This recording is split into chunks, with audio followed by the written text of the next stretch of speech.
On this episode of Reading Corner, we're talking about when managers expect you to be in your seats when working from home.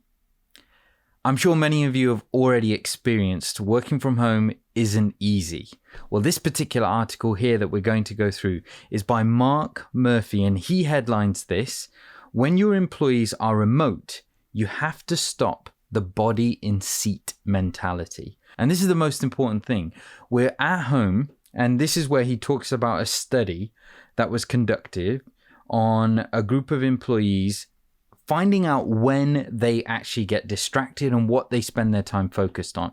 So here's what they found. A study from Rescue Time found that knowledge workers check their email and Slack every 6 minutes.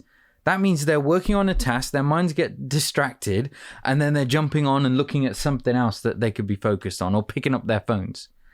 The important thing to realize here is that if they're not checking Slack or email, sometimes people within 3 minutes, 40% of workers within 3 minutes are getting distracted and checking a different piece of their work. And maybe they're also looking at social media or something else other than the work they're supposed to be focused on.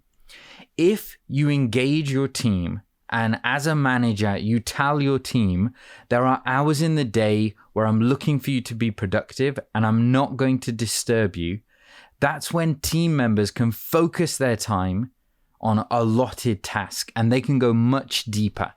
Right now, our minds get so distracted that if we're not focused on a task for an extended period of time, our mind is being asked to be driven away.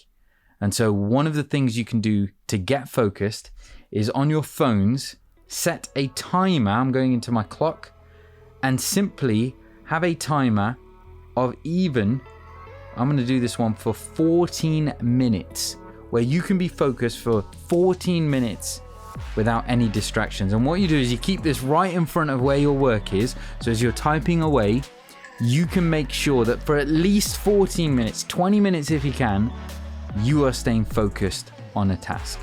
And this will force your brain to stay engaged rather than every 3 minutes checking out Slack or checking on your email. Let's stay productive while we're working from home.